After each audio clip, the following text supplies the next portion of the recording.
Bonjour à tous ou rebonjour à tous. Bienvenue pour cet atelier qui va porter sur les clés d'une transformation réussie. Atelier que j'ai le plaisir d'animer avec Cyril Sautreau, président du FNFE, Forum national de la facturation électronique, également président de la commission AFNOR facturation électronique. Et moi, je suis du coup Nicolas Desbiol, expert comptable et référent facturation électronique pour l'Ordre des experts comptables. Bonjour à tous. Et donc, pour ceux qui étaient déjà là dans la session précédente, rebonjour. Alors, on va, malgré tout, comme tout le monde n'était pas complètement forcément présent à la session précédente, on a trois slides qui vont être un peu répétitifs, mais parfois la répétition en pédagogie, c'est jamais complètement mauvais. Alors, je rappelle, pour être un peu plus direct, on va dire, le cœur de la réforme, ça vise à faciliter l'échange des factures. Et encore une fois, il faut avoir ça en tête, c'est permettre aux entreprises de maîtriser leur flux de facturation en définissant l'adresse de facturation électronique à laquelle ils ont choisi de recevoir des factures. Et donc, il peut y en avoir, et on va s'attarder un peu plus sur les cas d'usage. Il peut y avoir nécessité par moment d'avoir plus qu'une adresse. Les grandes entreprises, par exemple, auront probablement un peu plus qu'une adresse électronique de réception de factures. La petite PME, pas forcément. Et l'objectif, c'est justement de dire, n'essayez pas de multiplier vos adresses électroniques si ça n'a pas de sens. Et ce serait par exemple une très mauvaise idée de dire, ah bah, je vais essayer de faire autant d'adresses électroniques, par exemple, que j'ai de valideurs de factures dans mon entreprise. Ce n'est pas l'objet. L'objet, c'est qu'elle arrive dans votre entreprise. Après, votre processus de validation, il est dans votre entreprise. Donc ces adresses, elles sont publiques. Et là aussi, c'est un point important parce qu'aujourd'hui, pour tous ceux qui essaient même d'envoyer des factures par email, parce que ça se produit pas mal, un des enjeux, c'est de dire, mais c'est quel email qu'il faut que j'utilise. Et donc ça, on ne sait pas toujours. On ne sait pas si il est bien paramétré pour recevoir les factures.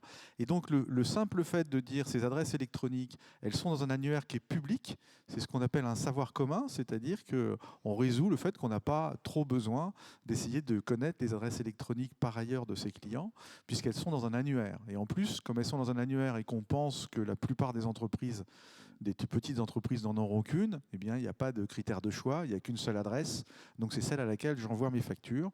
Quand il y en a plusieurs, effectivement, en général, je demande juste à mon client, écoutez, vous avez 3 adresses, soit elles sont signifiantes et je sais deviner, soit elles ne le sont pas et je demande à mon client. Ça veut donc dire d'ailleurs que dans mon système d'information, je devrais non seulement avoir mes clients repérés par leur numéro de sirène, mais aussi par leur adresse électronique, qui est un objet différent, même si parfois ce sera la même valeur, puisqu'ils auront choisi comme adresse électronique leur sirène. Et puis, une fois que effectivement ces adresses sont dans l'annuaire, eh bien, on peut consulter l'annuaire, donc qui est un élément important. L'annuaire, c'est l'élément de synchronisation de vos systèmes d'information. Vous avez vos clients, votre référentiel client. En interrogeant l'annuaire au travers de votre plateforme agréée ou directement à la main, mais c'est moins pratique sur le portail public lui-même, eh bien, vous pourrez ramener les adresses électroniques et qualifier et les remplir dans votre système d'information pour bien facturer. Une fois que c'est fait, effectivement, vous pouvez facturer. Alors, quand je dis dans votre système d'information, je sais aussi qu'il y a beaucoup d'entreprises qui font des factures sous Word ou sous Excel. Alors, effectivement, la réforme va pousser à utiliser plutôt un système de facturation qui produit de la facture directement avec des données structurées dans un système qui a été conçu pour ça. Et donc, ces factures seront créées, même si on peut faire des factures parfaitement conformes avec Excel. Personnellement, c'est comme ça que je fais, donc ça veut dire qu'on y arrive. Mais bon, c'est parce que je connais bien le sujet, je pense aussi, quand j'y arrive. Alors effectivement, en construisant sa facture et en renseignant l'adresse, effectivement, on aura un échange qui va être tracé et qui va être connu avec des dates certaines. On sera certain qu'elle sera correctement arrivée. On sera certain que son client l'a bien reçue et qu'il ne pourra pas dire qu'il ne l'a pas reçue. Et puis en plus, il y aura une capacité d'échange de statut qui va s'ajouter. Donc, il y a un troisième slide de rappel. Alors, sur le e-reporting, très rapidement, je rappelle les obligations et on en parlera un peu plus dans les cas d'usage. Il faut donc déclarer ses ventes B2C internationales, combien j'ai vendu par jour, par catégorie de transactions, les biens, les services, les ventes soumises à la marge bénéficiaire ou hors TVA française. Et tout ça avec le détail TVA de ce cumul. Et cette liste de cumul, je dois l'envoyer en gros tous les 10 jours, sous 10 jours. éventuellement pour des auto-entrepreneurs tous les 2 mois avant la fin du mois suivant.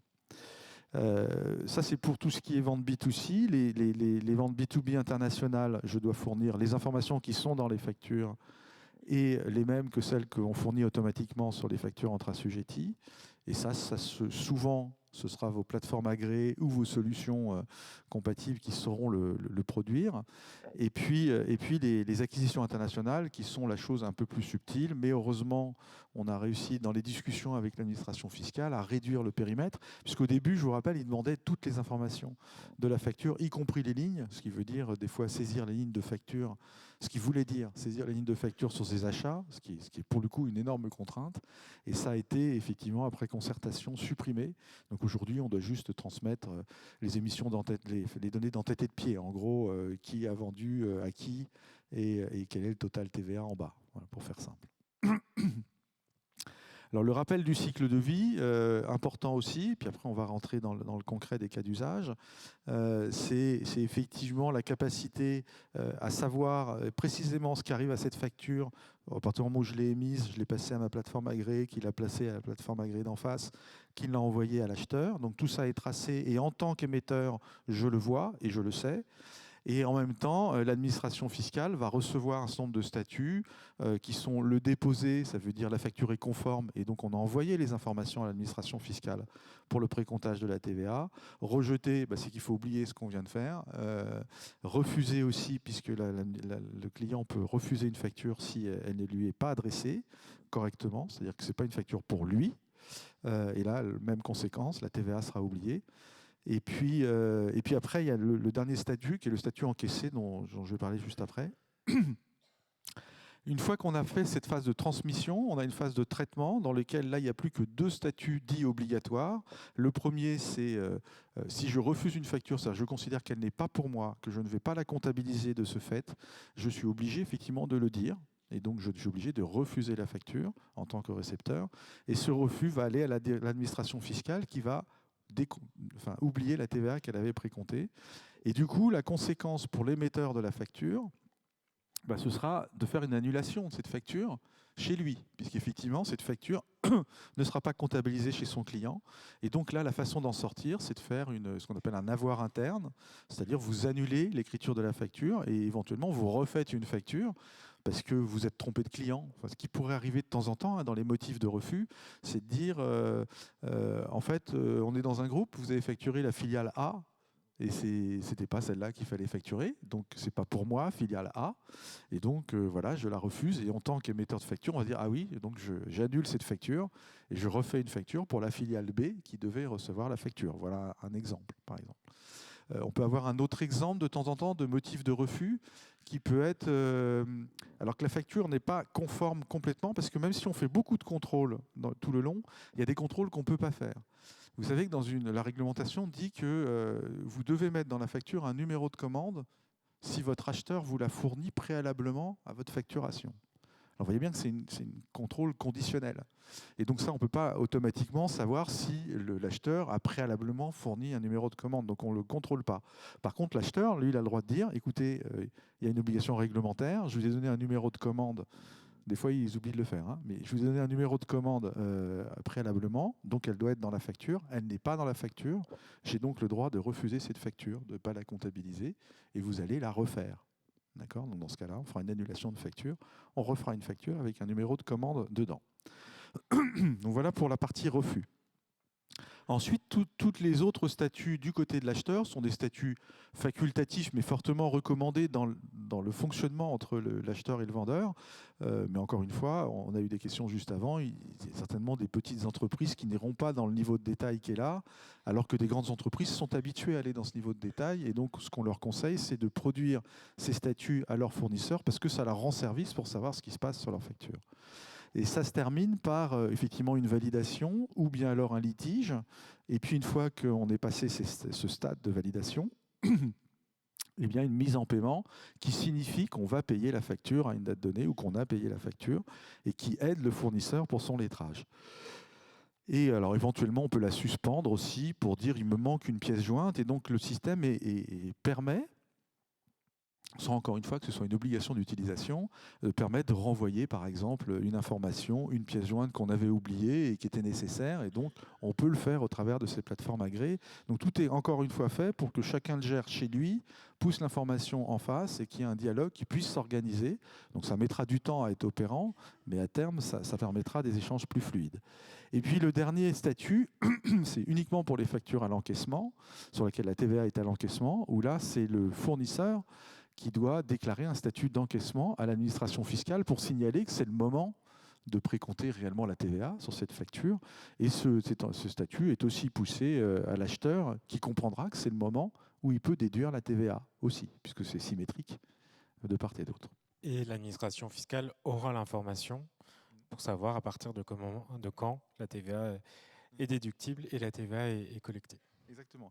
Alors ce qu'on n'a pas dit, mais vous voyez, le sous-jacent de cette réforme aussi, c'est du point de vue de l'administration fiscale, quand elle reçoit ces informations sur la TVA d'un côté collectée, elle en déduit des informations sur la TVA déductible. Alors même si elle ne sait pas sur la TVA déductible faire le lien entre les biens et services et les amortissements et les investissements, mais globalement, elle a cette information. Ce qui veut dire que l'esprit de la réforme, c'est aussi toute TVA déductible a préalablement fait l'objet d'une TVA collectée. Donc c'est aussi là qu'on a une lutte contre la fraude quelque part. Alors pour se préparer, premier élément, effectivement, la première des choses, c'est de prendre connaissance de la réforme pour bien comprendre quelles sont les obligations de chacun, de bien comprendre ce qu'est une facture électronique, donc de comprendre que ce n'est pas une facture PDF, mais c'est des données. Donc je vais devoir produire des données structurées. Donc je vais utiliser un système, vu d'un utilisateur, c'est un système dans lequel je remplis mes informations et lui, il fabrique les données structurées. Ça doit rester transparent pour l'utilisateur.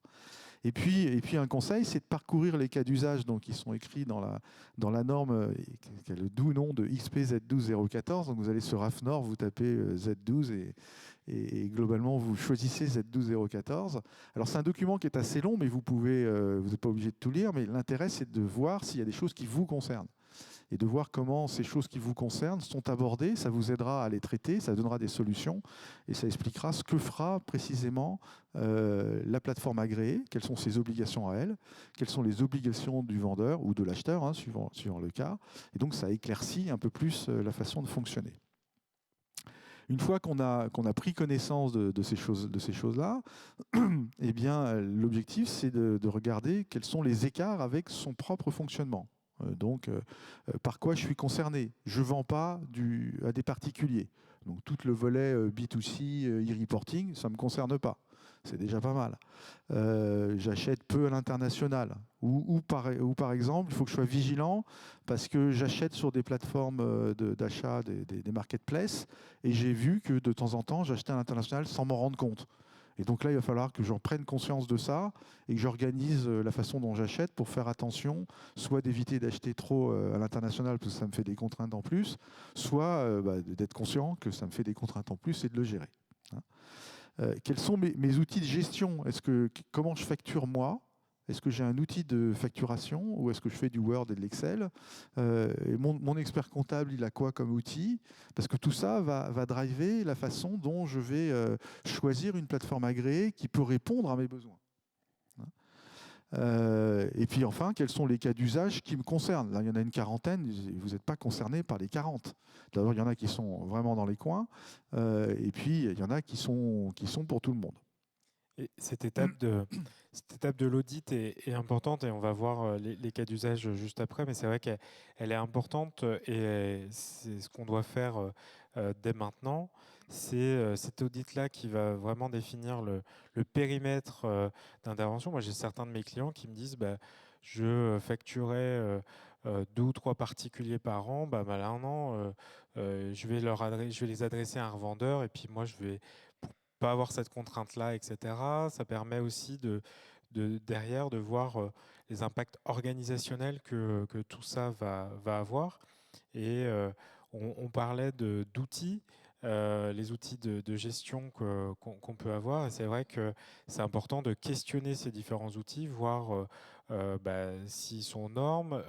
Les problématiques qu'on peut aussi rencontrer, c'est qu'il y a certains outils qu'on a, mais qu'on ne met pas à jour depuis des années. Et ce qu'on peut identifier également, c'est que des fois, on a des sauts de version où là, certains de mes clients me disent bah, j'utilise la version 11 et en fait la facturation électronique c'est la version 14. Donc il faut anticiper le saut de version parce que c'est la dernière version qui sera celle de la facturation électronique et donc il y a tout ça qui est également anticipé. Donc dans cet audit-là, c'est de manière quand même assez large et des bonnes questions à se poser. Et puis, comme Cyril l'a dit, le réflexe également expert comptable pour pouvoir, bah, si c'est lui qui gère les flux, ou en tout cas qui sera en appui avec sa bonne connaissance de l'organisation de l'entreprise. Et on va peut-être rentrer du coup un peu plus en détail dans les cas d'usage. Voilà, donc effectivement, on va pouvoir en dire un peu plus. Là, on n'a pas mis tous les cas d'usage, il y en a 42 aujourd'hui, il y en aura peut-être une cinquantaine à un moment donné. On a mis un certain nombre de cas caractéristiques. Juste pour les classer en fait dans les cas d'usage, parce que on a un historique. Et s'il y en a une quarantaine, c'est parce qu'effectivement, historiquement, il y en avait une trentaine qui avait été faite dans les premiers écrits de la DGFiP. Et pour tous ceux qui avaient commencé, on n'a pas voulu réorganiser les choses parce que ça les aurait perdus. Mais il y en a un certain nombre qui se ressemblent malgré tout. Et donc, vous avez en gros 3 catégories de cas d'usage. Vous avez des cas d'usage qui nécessitent essentiellement de dire j'ai des données additionnelles, où j'ai des données de facturation que j'utilise et je ne sais pas où les mettre dans le modèle dans le modèle de facturation électronique normalisé. Et donc, expliquez-moi où les mettre. Et de temps en temps, donc on a dit, pour mettre ces données-là, on aura besoin de faire une extension. C'est pour ça qu'on a en fait 2 profils de données dans la norme. On a le profil de la norme européenne, qui est un profil, je ne vais pas dire simpliste, mais enfin, parce qu'il y a quand même beaucoup de données, mais qui n'adresse pas tous les cas. D'ailleurs, il n'a pas été construit pour ça. C'est un modèle des données essentielles de la facture. Donc ça a été construit pour traiter les cas les plus courants. Donc c'est normal que les cas les moins courants ne rentrent pas dedans. Et donc effectivement, il y a certains cas d'usage dans lesquels on dit on a besoin de données d'extension. Donc on a des données en plus qu'on a prévues. Et donc c'est là que vous allez écrire vos données spécifiques. Et donc on peut expliquer dans ce nombre de cas d'usage vos spécificités, vous allez les écrire à tel endroit. Vous avez une deuxième série de cas d'usage qui sont plutôt liés à la gestion des tiers. C'est-à-dire je suis dans un processus de facturation dans lequel des tiers interviennent. C'est un tiers qui fabrique la facture pour mon compte. Je vends sur une place de marché qui fait aussi l'encaissement, donc c'est elle qui a l'information sur l'encaissement, comment les choses se passent. Il y a voilà. Et puis il y a des cas où vous avez des tiers payeurs. C'est pas moi qui paie la facture, c'est quelqu'un d'autre. Typiquement, je suis dans une... Là, c'est un des cas, je suis un garage, je fais des réparations, et souvent, quand on me paye, c'est l'assurance qui paye une partie, et mon client, il paie l'autre partie, c'est-à-dire sa franchise et la TVA. Hein, et l'assurance paie le complément. Comment ça marche, ce truc? Hein. Comment on fait pour que tout le monde retrouve ses petits, qu'on écrive la facture correctement, que ce soit clair pour le client qui va effectivement payer la franchise et la TVA et comptabiliser sa TVA, et puis que c'est prévu que l'assureur paie par ailleurs. Voilà un exemple. Et puis après, la troisième catégorie, c'est des cas que je vais qualifier de plus complexes. Pour le coup, par exemple, je suis dans un schéma à plusieurs avec de la sous-traitance et du paiement direct qui se pratique dans le public, mais aussi dans le privé. C'est-à-dire que les sous-traitants sont payés par le client final, alors que leur facture était mise à ce qu'on appelle un titulaire, c'est un des fournisseurs particuliers qui est la tête de pont de la prestation en question. C'est souvent dans la construction qu'on trouve ce type de choses. Vous avez la même chose avec de la co-traitance, où on voit que à nouveau on a un intermédiaire qui va valider les factures pour le compte d'un acheteur pour que celui-ci puisse les payer. Donc il y a aussi une tête de file. On a des cas, alors on a un cas particulier qui est le cas du multi-vendeur. Alors ça on l'a découvert avec l'eau. Les factures d'eau, si vous les regardez de près, en fait, vous avez plusieurs fournisseurs dedans. C'est-à-dire, vous avez celui qui vous vend l'eau, il y a celui qui nettoie l'eau, il y a des vins, etc., l'assainissement, etc. Mais il n'y a qu'une seule facture. C'est le même acheteur, parce que c'est simple pour l'acheteur, en fait. D'ailleurs, c'est dans les textes qu'il faut faire comme ça. L'acheteur, lui, il s'en fout qu'il y ait 3 vendeurs. Hein. Il n'a qu'une seule facture. Il paie au vendeur principal, qui est le producteur d'eau. Mais il se trouve qu'en réalité, il a 3 factures. Enfin, il a l'équivalent de 3 factures dans sa facture. Et donc là, il a fallu tordre un peu le système, enfin faire des choses un peu plus subtiles, pour continuer à permettre à ces gens-là de faire des factures multivendeurs. Parce qu'on est parti, par exemple, de la facture d'eau. Et on s'est rendu compte rapidement que ce n'était pas que la facture d'eau. C'est-à-dire les factures, par exemple, d'autoroute, de péage d'autoroute que vous avez en tant qu'entreprise, c'est plusieurs sociétés d'autoroute qui sont derrière. Et donc souvent, quand il y a des intermédiaires dits transparents comme ça, ils facturent pour le compte de plusieurs et ils le font dans une seule facture. Et on voulait éviter de dire, à cause de la réforme, vous allez avoir autant de factures que de sous-fournisseurs. Enfin, vous allez changer, on va changer votre vie. L'objectif, c'est de dire, on change le moins possible votre vie. Vous avez l'habitude de choisir, de recevoir une facture, pour, par exemple, pour ça, pour les autoroutes, pour aussi les cartes d'essence, hein, c'est le même principe. Eh bien, vous allez continuer à recevoir qu'une seule facture et on va faire en sorte que l'émetteur soit en capacité de produire une facture multivendeur. Donc voilà des exemples très concrets. Maintenant, si vous n'êtes pas dans ces exemples, vous ne les regardez pas. Hein, on a d'autres, on a les sociétés de barters qui est une sorte de troc dans le monde des médias. Si vous ne connaissez même pas le mot barter, vous ne cherchez pas à comprendre ce qui se passe. Hein, ça ne sert à rien. Voilà, donc vous voyez, il y a des choses qui sont plus ou moins compliquées. Alors parmi les cas d'usage sur lesquels les plus courants, enfin ceux qui peuvent servir le plus, le premier, c'est de dire, enfin un de ceux-là, c'est de dire comment je vais gérer mes frais de collaborateurs. Parce que mes frais de collaborateurs, ils achètent des choses, ils se baladent d'ailleurs en plus partout dans le monde potentiellement, mais même en France. Puis des fois, c'est eux qui achètent chez Leroy Merlin, Bricorama, enfin je ne sais plus, il y a un troisième, il faut que je cite, des fournitures, ça peut arriver. Et donc, pour que ça fonctionne bien, normalement, eh bien, il faut une facture entre le vendeur et l'entreprise. Et donc, il va falloir que l'entreprise fabrique une facture B2B pour que, effectivement, parce que c'est son obligation, normalement, puisqu'elle est en train de facturer une entreprise, normalement, au travers de son collaborateur. Et donc, une des questions qui venait souvent, qui est de dire, mais attendez, quand je suis un boulanger et qu'on me demande une facture et qu'on est à la queue, là, enfin, ou même un restaurant, je ne vais pas sortir mon ordinateur pour fabriquer une facture à ce moment-là. Et donc, comment on va faire ? Et donc, l'objectif a été de dire, bah, écoutez, on va découpler, vous allez avoir une vente B2C classique. Donc, en tant qu'émetteur, en tant que boulanger, vous allez pouvoir déclarer votre vente avec toutes vos ventes B2C. Et puis, ce client-là vous dira, je veux une facture. Éventuellement, il le dira au travers d'une application. Il vous donnera l'adresse électronique à laquelle il veut avoir cette facture. Et vous pourrez, éventuellement plus tard, lui envoyer une facture dans laquelle il va avoir ce qu'on appelle un cadre de facturation particulier qui dira, attention, cette facture-là, qui dira surtout la DGFiP d'ailleurs, cette facture, la TVA, elle a déjà été déclarée au travers du reporting B2C. Donc, ne me la comptez pas 2 fois en collecte. Par contre, vous pouvez la compter en déductibilité. D'accord ? Donc vous avez un mécanisme comme ça qui permet de produire une facture après, un peu plus tard, sur demande, parce que des fois la personne revient en disant en fait il me fallait une facture, et donc de pouvoir ne pas avoir à décompenser ce qu'on avait fait en B2C, puis refaire une vraie facture, etc. Donc on fait une vraie facture, mais dedans il y a écrit ne me précomptez pas la TVA une deuxième fois, ça ne sert à rien, je l'ai déjà déclaré. Autre cas peut-être particulier, c'est les factures d'acompte et les factures finales. Alors la première des choses, je pense que je vais l'apprendre, j'espère, au moins possible de personnes. Dès qu'on paie un acompte, on doit avoir une facture d'acompte. Et cette facture d'acompte, elle porte maintenant TVA tout le temps. Avant, c'était uniquement pour les services, mais maintenant, il y a de la TVA dans cette facture d'acompte. Et la TVA est due à l'encaissement. D'accord ? Donc en fait, il y a 2 process. Soit on paie et on reçoit immédiatement une facture d'acompte qui justifie le paiement. Et donc cette facture d'acompte va fonctionner normalement. Et va donc dire à la DGFiP, il y a acompte, pré-comptage de TVA, etc. Parfois on a des factures d'acompte qui se paient plus tard aussi. C'est dire je fais un acompte et vous la paierez dans 30 jours. Ça existe aussi. Ça marche pareil. La difficulté n'est pas tellement sur la facture d'acompte. La difficulté, elle est sur la facture finale. Parce qu'une fois qu'on a fait cet acompte, dans la facture finale, normalement, on facture l'intégralité de la prestation qu'on vient de livrer. Et puis, on déduit quelque part en disant « je vous ai déjà payé ça, donc je vous paierai un peu moins ».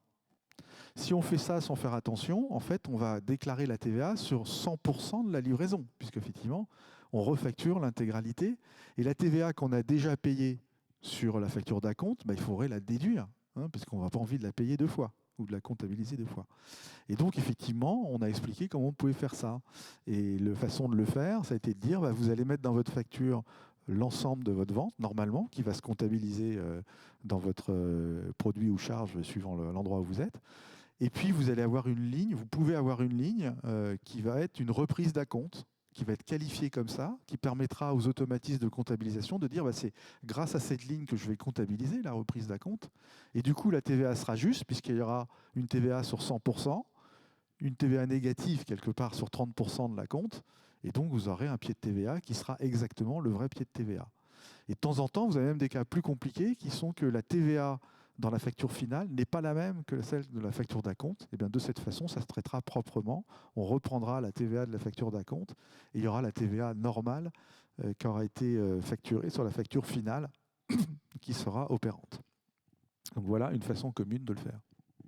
Alors, pour rebondir concrètement sur ces cas d'usage, moi j'ai fait l'analyse pour mes clients, j'ai fait une cartographie des clients et j'ai fait cette analyse-là et on se rend compte que finalement, chaque entreprise a quelques cas d'usage, heureusement pas les 42, voire 50 qui vont arriver, parce qu'il y en a plusieurs qui sont en cours de réflexion en commission AFNOR.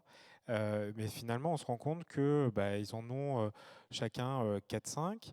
Donc certains, c'est seulement des changements de procédures, de mise en place de procédures. Par exemple, je ne suis pas sûr que tout le monde fasse des notes de frais avec des factures adressées au nom de l'entreprise. Là, pour l'instant, on a un peu de tolérance, un peu de simplification. Les factures d'acompte, tu le disais, théoriquement, on doit les faire, mais concrètement, est-ce que tous ceux qui doivent faire des factures d'acompte le font pas? Peut-être pas. Et donc là-dessus, il y a des choses où c'est seulement des procédures à mettre en place.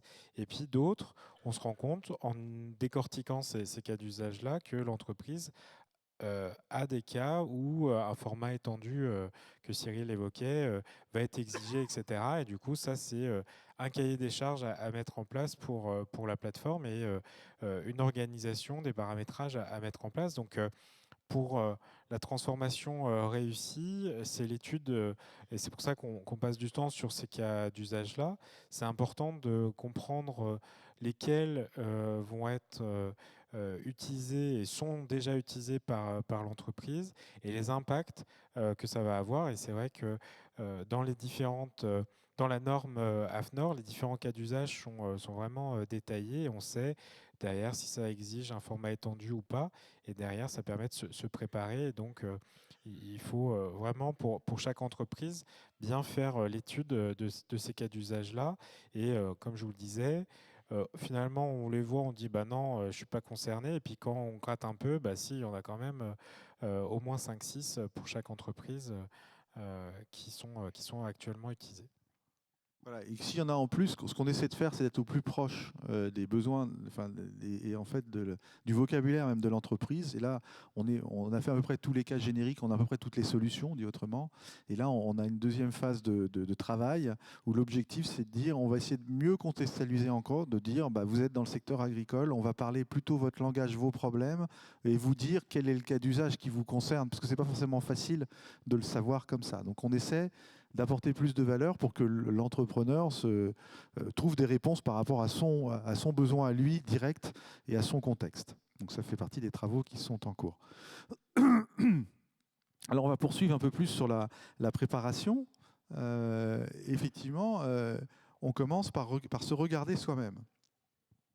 Donc, quelles sont ces solutions de gestion? Alors, dans ces solutions de gestion, il y a de gestion de base. Il peut y avoir son logiciel de caisse, si on vend sur une caisse. Il peut y avoir, attention, je vends aussi sur Internet, sur des places de marché. Donc, il faut que je me préoccupe de savoir comment ça se passe. C'est la place de marché qui fait des factures pour mon compte. Est-ce que c'est elle qui va envoyer les factures au travers de sa propre plateforme agréée pour mon compte? Ce qu'elle a le droit de faire, c'est un des cas d'usage. Et dans ce cas-là, comment je le sais? Parce que moi, je dois les comptabiliser, ces factures, etc. Donc voilà à peu près les choses qu'il faut regarder. Après, il faut regarder quels sont ses partenaires habituels, et donc en particulier son expert comptable, parce que ce serait dommage, alors que les factures vont être concentrées sur des plateformes agréées, que le sport national fait la boîte à chaussures et de retrouver les factures, qu'on ne puisse pas dire à l'expert comptable, écoute, vas-y, quoi, elles sont là, me demande plus, parce qu'en fait, elles sont là. Donc ça veut dire ça, que les solutions que vous allez choisir, y compris les plateformes agréées, une des premières questions, c'est de leur dire, alors vous avez bien prévu que mon expert comptable puisse se connecter facilement à mon compte, parce que sinon, je vais devoir reprendre les factures, lui repousser à la main, enfin, c'était pas l'objectif. Hein. Et puis, se connecter, c'est une chose, et après, le fait qu'il y ait une API avec son logiciel en est aussi une autre. Donc voilà, ça fait partie également des éléments qui sont importants. Et après, pour continuer, au niveau des clients, fournisseurs et besoins spécifiques, bah, par exemple, moi j'ai des clients EHPAD, etc., où bah, les tiers leur disent bah, est-ce que vous allez pouvoir avoir un format étendu parce que nous, on a la facture elle est destinée à différents tiers, etc. Je crois que vous réfléchissez dessus en commission AFNOR également, mais voilà, c'est le fait d'avoir, c'est pas seulement moi entreprise, mais c'est également mes tiers et à qui je facture. Est-ce que bah, du coup, si je facture à une facture concerne deux personnes, etc., bah, je vais avoir besoin de formats étendus et du coup d'avoir une réflexion, donc une vision un peu globale de l'entreprise au sein de son écosystème. Voilà, et qu'est-ce que j'achète? Alors ensuite, effectivement, bien définir sa cible, c'est de se dire, est-ce que j'ai besoin d'avoir plusieurs adresses de facturation électronique? Donc encore une fois, je peux avoir ce besoin parce que j'ai des processus d'achat différents, éventuellement parce que j'ai des systèmes de gestion. J'ai peut-être un système de gestion qui gère mes frais, parce que j'ai beaucoup de collaborateurs qui font des frais, hein, évidemment, sinon ça ne sert à rien. Et donc, j'ai déjà investi sur des choses pour valider, pour donner les droits, enfin, un certain nombre de choses. Et donc là, j'ai envie que les factures, elles atterrissent bien vers ce système-là. Et le plus simple, c'est que je dise à tous mes collaborateurs, quand vous donnerez une adresse, vous donnerez Sirène, frais de collaborateur, voilà, ce sera clair. Mais vous pouvez aussi séparer vos achats de production, vos achats hors production, vos achats de médias. Vous verrez que dans des cas d'usage, vos achats de pub, souvent, vous faites appel à des agences de pub, enfin des agences médias plutôt, et c'est intelligent quelque part de considérer comme c'est elles qui traitent vos factures, vous dédiez une adresse pour ces factures-là de façon à ce qu'elles arrivent sur une plateforme agréée qui fonctionne bien avec ces agences médias. Donc voilà une autre façon d'avoir une deuxième adresse, parce que pour ce cas d'usage-là, c'est important. Un autre exemple, c'est pour des entreprises déjà un peu structurées qui ont fusionné. Des fois, elles ont gardé deux ERP parce que historiquement ou parce que c'est des activités qui ne sont pas totalement similaires. Et là aussi, on peut avoir un intérêt de flécher un peu les flux parce que ça vient alimenter ou c'est alimenté par deux logiciels de deux ERP différents. Donc, il y a différents cas particuliers. Après, l'idée, c'est de ne pas aller trop dans le détail et la plupart des entreprises, des TPE, PME en ont une, mais après, en fonction de son organisation, c'est là où on voit si c'est pertinent ou pas d'en avoir une ou plusieurs adresses. Voilà, et c'est à partir de là qu'on peut après choisir les plateformes agréées ou les solutions techniques complémentaires qu'on peut faire. Voilà. Pour ces factures de vente et ces factures B2C internationales, aussi c'est pareil. Est-ce que je sais facturer? Alors c'est quand même une problématique particulière. Hein, il faut que j'ai un système de facturation qui sache produire des factures conformes. Donc déjà, il y a un sujet. Hein. Encore une fois, si j'utilise Word et Excel, il va falloir que je passe par un outil. Alors, je saisis dans Word. Je vais peut-être saisir directement dans un outil de ma plateforme agréée ou d'une solution de gestion, mais qui sera faite pour produire des factures structurées et de gérer des statuts. Voilà. Et puis après, l'objectif, c'est d'aller chercher ces bénéfices. Et effectivement, ce serait dommage de ne pas utiliser les données qui vont vous provenir des factures pour alimenter votre système. Ce serait dommage de ne pas utiliser, malgré tout, les statuts de cycle de vie pour améliorer votre recouvrement, en tenir compte, puisqu'aujourd'hui, éventuellement, vous ne savez pas ce qui se passe, alors que là, vous aurez plus d'informations sur le fait qu'elle est arrivée, éventuellement qu'elle est validée ou qu'il y a un litige. Et puis, en particulier, il va vous attendre à ce qu'il y ait des refus de facture. Et donc, c'est pas mal que votre système de gestion, il ait un bouton je refais une facture. Parce que des refus de facture, vous aurez de temps en temps des acheteurs qui vont vous refuser les factures parce qu'ils auront compris que grâce à ça, vous aurez en refaire une et qu'éventuellement, il va gagner quelques jours sur les délais de paiement. D'accord? On sait que même si on a tout fait pour l'empêcher, en disant vous mettre des motifs qui veulent dire des choses claires, etc., on sait que ça pourra arriver. Et donc, avoir un bouton qui dit en fait, je refais la même tout de suite, là. Ok, j'annule, je refais la même et je ne change pas la date d'échéance parce qu'on ne va pas m'avoir avec ça. Bah, c'est pas idiot comme fonction. Hein. Et donc, effectivement, vous pouvez regarder si ces choses-là peuvent exister dans vos systèmes. Alors maintenant, on va juste rentrer vraiment très très concrètement. Qu'est-ce qu'il faut faire quand je suis, alors je m'adresse plutôt à des PME, TPE, hein, avant le 1er septembre. Alors, évidemment, je suis assujetti à la TVA, sinon j'ai pas de sujet. Je choisis une plateforme agréée pour la réception de mes factures électroniques. C'est la première chose que je dois faire. Je dois choisir mon adresse, puis une plateforme agréée pour la gérer. J'ai le droit de choisir plusieurs plateformes agréées si vraiment j'ai envie, parce qu'elles sont très spécifiques, pour la réception de factures. Et je tiens compte le plus possible de la problématique de mes tiers, dont l'expert comptable. Donc là, il y a un sujet, il y a beaucoup de plateformes agréées, il y en a qui sont plus dédiées pour les PME, et effectivement, encore une fois, une des questions importantes, c'est est-ce que vous implémentez, par exemple, l'API standard qu'on a développé, enfin qu'on a décrit au sein de l'AFNOR, dont l'objectif était de dire on a une API qui est la même, quelles que soient les plateformes agréées en face ou les éditeurs de gestion, pour tous ceux qui acceptent de la mettre en œuvre, ce qui simplifie les choses puisque c'est le même composant technique. Donc c'est l'essentiel de ce qu'il faut faire au 1er septembre 2026. On définit ses adresses, son adresse ou ses adresses, et on se prépare à recevoir des factures électroniques. Donc finalement, c'est une façon de dire aujourd'hui, je les reçois un peu partout, de partout. J'ai finalement un canal de plus qui sera mon canal quasiment unique à terme. D'accord? Donc, ce n'est pas une énorme contrainte. Je choisis une adresse, je choisis une plateforme, mes factures sont sous cette plateforme qui va me les pousser en plus, et elle va me les pousser tout le temps avec des données si je veux bien m'en servir, et avec une présentation lisible de ces factures. Donc, ça va ressembler beaucoup à tout ce que j'ai aujourd'hui. Hein. Et donc, ça, c'est l'obligation minimum pour le 1er septembre 2026. Rien d'autre. Après, c'est au plus tôt et avant le 1er septembre 2027. Je parle toujours des PME et des TPE. Effectivement, là, il faut s'équiper pour savoir produire des factures. Donc, soit on a des outils de gestion qui savent le faire, soit l'expert comptable, des fois, met à disposition des outils, soit sa plateforme agréée, mais des outils de saisie, hein, si on en est encore à la saisie, pour le faire. D'accord ? Et là, une fois qu'on a choisi ça, on peut commencer à produire. Il n'y a pas de raison de ne pas commencer, puisqu'effectivement, c'est une facture comme une autre. On aura les attendus de la réforme. On pourra savoir si elle est reçue, etc. Donc, c'est dommage de ne pas essayer, au moins pour les cas simples. Et en plus, on a le temps. Donc, on peut faire les choses simples d'abord et les choses plus compliquées après. On choisit donc sa plateforme agréée. On n'est pas obligé de prendre la même que celle qu'on a prise en réception. Hein. On peut prendre une autre parce qu'elle est plus adaptée ou parce qu'on la préfère, ou on peut prendre la même, bien sûr, parce que c'est malgré tout un peu plus simple. Et là, même question, il faut que mon expert comptable il voit les factures que j'émets, parce qu'il a besoin de les comptabiliser.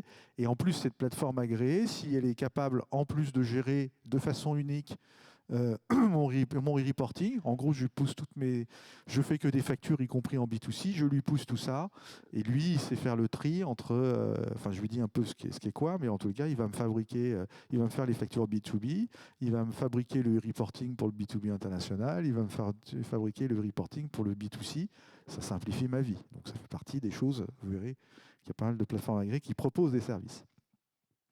Alors, on met à jour son référentiel client, évidemment. Il faut connaître ses clients par leur numéro de sirène et par leur adresse de facturation. C'est à peu près tout. Hein. Et puis, il faut savoir effectivement s'il est assujetti ou pas, et même pas d'ailleurs, parce que c'est le système qui va le déterminer. Et on peut émettre ses premières factures et statuts. Et ça, on peut commencer maintenant. Et donc, après, effectivement, la dernière étape, c'est on se prépare à émettre toutes ces factures. Donc, on étudie les cas d'usage un peu plus compliqués si on est concerné. Et puis, on y va progressivement. Et puis, pour finir, on se prépare au e-reporting. On a un peu le temps pour y réfléchir. Il y a des trucs à recaler, notamment sur les ventes B2C, si on fait appel à des logiciels de caisse. Parce que, effectivement, la catégorisation, vente de biens, de services, etc., c'est pas super simple dans l'état actuel des choses, mais les choses vont s'améliorer. On a encore un peu de temps. Pareil sur l'organisation, sur les ventes B2B internationales. Sur les acquisitions B2B nationales, j'en ai parlé, de dire attention, de temps en temps, j'achète à l'international, ça m'impose des contraintes en septembre 2027, donc je me prépare gentiment. Et sur le reporting d'encaissement, important aussi, vous n'êtes pas concerné par le reporting d'encaissement avant le 1er septembre 2027 en termes d'obligations. Tout ce que j'ai dit tout à l'heure sur les factures d'acompte qui étaient à l'encaissement, il fallait le dire. Bon, il faut le dire, mais l'obligation, c'est qu'il faudra le dire obligatoirement à partir du 1er septembre 2027 pour les PME. Donc si elle n'y arrive pas avant à le dire, c'est pas grave. D'accord ? Donc on a un peu de temps. Alors, Cyril l'a déjà dit et l'a répété, l'importance des liens avec l'expert comptable. On l'a déjà évoqué sur différents slides. L'idée, c'est l'expert comptable est là pour accompagner à la compréhension de cette réforme, l'audit des processus qu'on a actuels et voir comment ils peuvent évoluer pour une organisation efficiente et avec toutes les opportunités offertes. On a évoqué le paiement des factures, etc. Trouver du coup la bonne solution qui permet un bon partage d'informations. Et puis après, c'est la mise en place concrète de la réforme. Et puis le quotidien, on parle de plus en plus de DAF externalisé, partagé, etc. Donc c'est l'aide au processus, à la gestion des statuts, au suivi d'activité. On a parlé de toute la donnée qui est disponible et ben, comment cette donnée va pouvoir être exploité pour aider au pilotage de l'entreprise. Et tout ça, ça fait partie du rôle de l'expert comptable dans la gestion au quotidien. Alors, on va reprendre et on va donner un exemple surtout sur, je vais le redire, sur qui est concerné. Parce qu'on souvent, cette question dans les échanges qu'on a eu en préparation, Nicolas m'a dit, on a plein de questions, je suis concerné, pas concerné, pourquoi, etc. Donc encore une fois, la règle, elle est quand même relativement simple. Suis-je assujetti ou pas? Si je suis assujetti, je suis concerné par la réception et par le e-reporting B2B d'acquisition si j'achète à l'international. Et donc, je dois m'équiper d'une plateforme agréée et d'une adresse électronique pour recevoir des factures pour ceux qui me vendent des trucs. Ça, c'est si je suis assujetti. Et encore une fois, je peux être assujetti non soumis. Oui, c'est un petit focus. C'est vrai que beaucoup de micro-entrepreneurs, auto-entrepreneurs nous disent non, je ne suis pas assujetti, c'est bon. Non, ils sont pas redevables, mais ils sont assujettis et pas redevables parce qu'en dessous de seuil. Et donc, les micro-entrepreneurs sont pleinement dans la réforme, même si ils sont non redevables parce qu'en dessous de seuil. Voilà. Donc, je suis concerné par le reporting d'acquisition. Ensuite, est-ce que je vends des biens et des services? Donc, si je vends des biens et des services, je suis potentiellement concerné par la partie émission de la réforme, y compris sur le reporting. Et sauf si jamais je suis dans les cas d'exemption de la réforme. C'est pas d'exemption, des cas de hors réforme, qui sont écrits dans les articles 261 à 261E. Alors on a la formation, les prestations médicales, santé, bancaire, assurance. l'assurance, etc. Donc il y a des types de prestations qui ne sont pas concernées par la réforme. Donc si je suis dans ce cas-là, je ne suis pas concerné à l'émission de factures et au e-reporting de vente. D'accord. Si je ne suis pas dans ces cas-là, je suis concerné. Si je fais des ventes B2C ou des ventes B2B internationales ou B2B domestique, je dois faire facture électronique pour le B2B domestique et e-reporting pour les deux autres. Voilà, je mets le slide, mais ce n'est pas plus compliqué que ça. Donc on a en application, on a donc deux exemples. La première, c'est la SCI. Donc la première question, c'est est-ce que cette SCI a opté ou pas pour la TVA? Si elle n'a pas opté pour la TVA, elle n'est pas concernée. D'accord? Parce qu'elle a le choix, normalement. Si elle est assujettie à la TVA, pardon, elle est dans la réforme, donc elle doit, non, j'ai passé directement, excusez-moi, pouf. Ça veut dire que, alors comment on sait qu'elle est dans la réforme? Si c'est un point à cette occasion qui est important, c'est que normalement tous les assujettis à la TVA, ils sont dans l'annuaire. C'est comme ça qu'on sait qu'ils sont assujettis à la TVA. D'accord. C'est d'ailleurs comme ça que les plateformes agréées savent qu'elles sont dans le domaine e-reporting ou e-invoicing. Par contre, vous verrez, vous avez dû constater déjà qu'il arrive qu'il y ait des assujettis à la TVA qui ne sont pas dans l'annuaire. C'est plutôt un bug dans l'alimentation de l'annuaire parce qu'il y a des croisements de base, etc. La réponse à ça, c'est de dire, écoutez, finalement, l'annuaire va être la source de vérité. Donc, à partir du moment où vous n'êtes pas dans l'annuaire, vous pouvez être considéré comme non assujetti du point de vue de celui qui est en face, en fait. C'est-à-dire que si moi, je dois envoyer, je vends quelque chose à quelqu'un, s'il est dans l'annuaire, c'est un assujetti, je suis donc en invoicing, je dois faire une facture électronique. S'il n'est pas dans l'annuaire, c'est que du point de vue de l'application de la réforme, je peux le considérer comme non assujetti. Et donc moi, je ferai une déclaration de B2C, de vente à quelqu'un qui n'est pas assujetti. Et j'ai tout à fait le droit de le faire. On ne pourra rien me reprocher. D'accord. Donc ça permet d'avoir une règle plus simple pour celui qui émet, qui n'a pas à se dire mais en fait il est assujetti, je fais comment, je ne le trouve pas, etc. Il est dedans, il est considéré comme assujetti, il n'est pas dedans du point de vue de la réforme. Hein. Ça ne veut pas dire que si vous n'êtes pas dans l'annuaire, vous pouvez dire je ne suis plus assujetti à la TVA. Hein. Soyons bien clairs. Hein. C'est juste pour simplifier les échanges. Oui. Sachant que l'annuaire est encore en cours de mise à jour, il y a par différentes vagues, et il y a encore des typologies, des BNC, etc., qui ne sont pas encore totalement à jour dans l'annuaire, mais c'est en train d'arriver. Il y a des vagues qui arrivent de mise à jour de cet annuaire. Voilà. Et puis le deuxième cas, je suis infirmière, je suis auto-entrepreneur, donc je suis assujetti à la TVA, a priori pour l'instant non soumis. Eh bien, j'ai une obligation de réception. Je dois choisir une PA de réception. J'ai une obligation de reporting si j'achète à l'international. Et puis après, en fonction de mon activité, la part de mon activité qui est dans les articles 261 à 261E du CGI, donc par exemple mes activités de base d'infirmière, je n'ai pas d'obligation de faire des factures, ni de déclarer des ventes B2C. Par contre, si je fais du conseil à côté ou un certain nombre d'autres prestations qui sont dans le périmètre, là, je suis soumis à faire des factures électroniques.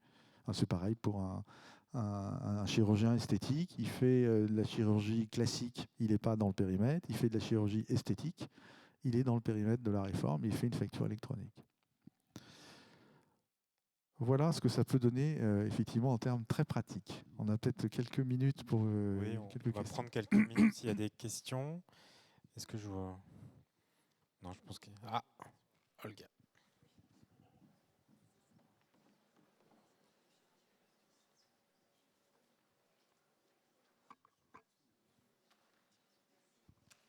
Bonjour, merci pour ces présentations. J'étais déjà là la précédente. Je voudrais une précision, excusez-moi, sur les obligations en matière de e-reporting pour les acquisitions en B2B international. J'ai vu à un moment donné qu'on disait que c'était hors import de biens. Vous pouvez préciser ce que ça veut dire ? Oui, vous avez raison. C'est bien. Les obligations sur les acquisitions B2B internationales, c'est tout l'intracommunautaire. Et les imports de services, pas les imports de biens, donc les achats de services faits par exemple, les achats de logiciels faits aux États-Unis, en Chine ou ailleurs, ça c'est dans le périmètre. Par contre, les imports de biens, c'est-à-dire achats de biens hors Union européenne, sont exclus du périmètre du B2B. Parce qu'en fait, le contrôle passe par les douanes, donc ils n'ont pas demandé une deuxième fois.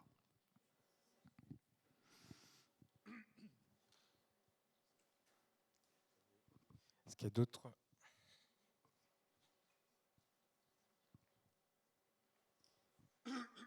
Bonjour, je voulais savoir, en fait, vous parlez beaucoup d'un annuaire, mais où le trouve-t-on cet annuaire et à quel aussi organisme envoie-t-on un e-reporting? Alors, l'annuaire, vous allez le trouver. Alors, si vous voulez vraiment le consulter, vous allez sur Chorus Pro. Chorus Pro, c'est la plateforme qui sert pour le secteur public. Et vous allez voir, quand vous êtes sur Chorus Pro, vous allez voir un gros carré annuaire, vous ne pouvez pas le louper, vous cliquez dedans. Après, on vous demande de taper un truc pour vérifier que ce n'est pas une machine. Et après, vous pouvez mettre un numéro de sirène, on vous répond. Est-ce que ce numéro de sirène est dans l'annuaire et est-ce qu'il a des adresses électroniques actives? Alors ça, c'est une consultation manuelle. Ce n'est pas celle que vous allez utiliser, enfin, c'est juste pour vérification. Normalement, la consultation de l'annuaire et la mise à jour de l'annuaire se fait au travers de votre plateforme agréée. C'est votre plateforme agréée qui va vous montrer l'annuaire par des mécanismes d'API. Donc, vous pourrez aussi le faire en ligne de la même façon, mais l'objectif, c'est que ce soit plus automatique, que vous puissiez lui dire renvoie-moi les données d'annuaire de mes clients dont je te donne les sirènes. Et donc, c'est au travers de souvent votre plateforme agréée, vous pourrez consulter l'annuaire. Et c'est votre plateforme agréée qui mettra à jour l'annuaire. C'est-à-dire que vous direz à votre plateforme agréée, je crée telle adresse électronique, et désormais, c'est toi qui es en charge de cette adresse, et c'est la plateforme agréée qui mettra à jour l'annuaire pour vous, pour renseigner ces informations. Et d'ailleurs, dans cet annuaire, il est écrit que chaque adresse est à telle plateforme agréée. C'est comme ça qu'on organise les échanges, et que les plateformes agréées savent à qui à quelle plateforme agréée elle doit envoyer la facture. Et pour ce qui est du reporting, eh bien, vous allez aussi le transmettre au travers de votre plateforme agréée. C'est-à-dire c'est votre plateforme agréée qui transmet votre e-reporting à l'administration fiscale de la même façon qu'elle transmet les données à l'administration fiscale quand elle échange des factures pour vous. C'est pour ça que la plupart savent traiter aussi les factures internationales. Vous poussez vos factures et elle va à cette occasion extraire, enfin celle qui le propose, extraire les données, fabriquer le e-reporting pour vous et le pousser à l'administration fiscale. Voilà, et vous avez en e-reporting, vous avez potentiellement trois, parce que j'ai une question qui m'a posée, donc j'en profite tout de suite. Vous avez trois fichiers potentiellement à émettre. Vos ventes, donc B2C et B2B international, vos acquisitions, B2B international, et vos encaissements, voilà, qui sont le même fichier, mais avec trois visions différentes, qui sont émises régulièrement par votre plateforme agréée sous votre contrôle. Et donc là, vous avez le choix entre dire c'est moi qui vais fabriquer ça, ou c'est mon expert comptable qui va fabriquer ce fichier de e-reporting. Et donc la plateforme agréée, dans ce cas-là, elle le prend, elle le contrôle, elle le pousse. Ou bien alors, vous dites à votre plateforme agréée, je vais vous envoyer des éléments que je vais avoir à déclarer, et charge à vous de les concaténer, de faire ce qu'il faut pour envoyer le bon fichier à la bonne date. Bonjour. La question concerne les frais des collaborateurs. Tout à l'heure, vous en avez parlé.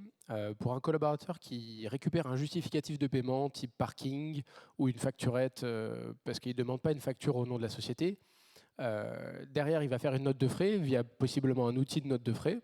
Est-ce que derrière, il y a une procédure via la facture électronique, le e-reporting? Qu'est-ce qui se passe concrètement après au niveau de la facture électronique pour des frais qui sont matérialisés en B2C par la société, donc la société de parking, la boulangerie, mais qui sont intégrés dans la comptabilité via une note de frais d'un collaborateur? L'objectif, c'est qu'il y en ait le moins possible. Donc effectivement, il y a une exception qui sont sur les péages d'autoroute. Les frais de parking aussi, il tolérait qu'effectivement on ait le récépissé. Alors, ça n'empêche pas d'avoir toujours des tickets sur lesquels on se fait rembourser. Le seul sujet, vous le savez, c'est la TVA qui est derrière. Est-ce que je peux déduire la TVA toujours ? Quand on a des tickets de remboursement avec des factures qui ne sont pas adressées à l'entreprise, eh bien, il y a plus de justificatifs. Et pour l'instant, la France n'a pas fait le choix de soumettre la déductibilité TVA au fait qu'il y ait une facture électronique. D'autres pays l'ont fait. Hein. La Belgique, par exemple, l'a fait. Donc, par exemple, en Belgique, si vous avez, dans ces cas-là, soit vous avez un ticket, il n'y a pas de facture, la TVA, c'est Walou. Ou bien alors, vous avez une facture électronique et vous pouvez déduire la TVA. Donc, vous pouvez toujours comptabiliser, mais c'est un sujet de déductibilité de TVA qui est derrière. D'accord ? Donc l'objectif, c'est que normalement, il y ait effectivement de la facture électronique, ce qui veut dire que pour tous les fournisseurs, ils sont dans l'obligation de produire une facture électronique si on leur demande. Ça aussi, c'est un point important, c'est-à-dire tous les grands facturiers, la SNCF, par exemple, s'en préoccupe. C'est-à-dire dans leur parcours client, il est nécessaire qu'à un moment donné, le client puisse dire « je suis une entreprise ». Et donc, je souhaite une facture électronique. Et ça, c'est la responsabilité du fournisseur de proposer ce parcours client. Par contre, si le client ne demande rien, c'est une vente B2C et ce n'est pas la responsabilité du fournisseur, bien sûr, de ne pas avoir fait de facture électronique.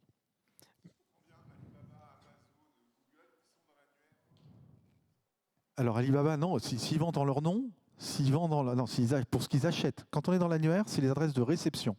Ce n'est pas les adresses d'émission. Hein. C'est les adresses de réception. Donc, si Amazon achète des choses, il est dans l'annuaire, en tant qu'assujetti français, hein, s'il est assujetti français. Sinon, il est intermédiaire, en fait, Amazon. D'accord ? Donc, Amazon est intermédiaire. Il peut faire le choix d'une plateforme agréée en France, il le sera peut-être lui-même un jour, d'ailleurs, pour émettre les factures de ses clients vendeurs pour leur compte. Ça, c'est une possibilité. Donc, il aura une plateforme agréée qui sert, en fait, à ses clients vendeurs. D'accord ? Mais il n'est pas dans l'annuaire en réception de factures, parce qu'a priori, en général, Amazon, il ne représente pas les acheteurs. Il représente plutôt les vendeurs. J'ai répondu à votre question ou pas vraiment ?